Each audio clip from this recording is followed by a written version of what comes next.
In the annals of history, few conquests were as consequential as Rome's subjugation of the Hellenistic world.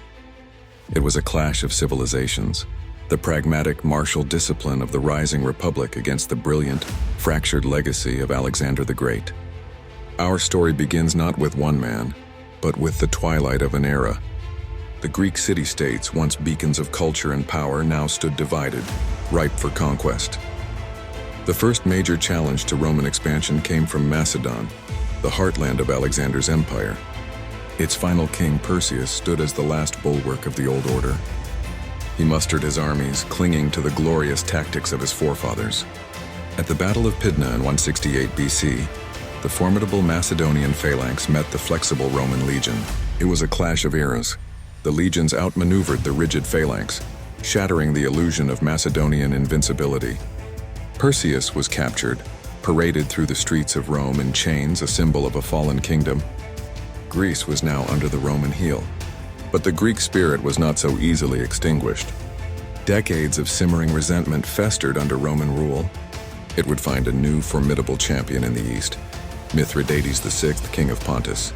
A charismatic, brilliant, and ruthless monarch who saw himself as the great avenger of the Greeks. He built a vast empire and, in a paranoid obsession, systematically ingested poisons to build immunity, preparing for a lifelong war against the Republic. His challenge was declared in the most brutal fashion imaginable.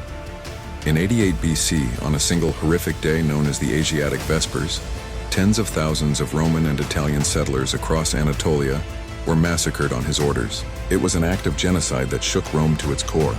The Republic, reeling from the blow, unleashed its finest generals. A series of epic conflicts, the Mithridatic Wars, raged for decades. The wars were long and bloody, but the ultimate betrayal came not from Rome but from within. His own son, Pharnaces, led a rebellion, tired of a seemingly endless war. Cornered in his last stronghold in Pantikapaon, with his armies abandoning him, the great king's world crumbled. In his final, desperate moments, Mithridates attempted to take his own life with the poison he had mastered. It was his final tragic irony. The poison that he had shared with his loyal daughters killed them but failed to fell the king himself. His own immunity had become his final prison. Robbed of even the choice of his own death, Mithridates turned to his loyal Gallic bodyguard and commanded him to do what the poison could not. A sword thrust ended the life of Rome's most persistent enemy. Rome had won the war of swords and shields, but in the quiet halls of its villas and forums, another, more subtle conquest was taking place. Rome, the conqueror, became captivated by the culture of the conquered. Greek art, philosophy, and literature flooded the capital. In the end, as the poet Horace would later write, captive Greece took its brutish conqueror captive. A military victory for Rome, but a timeless cultural victory for Greece.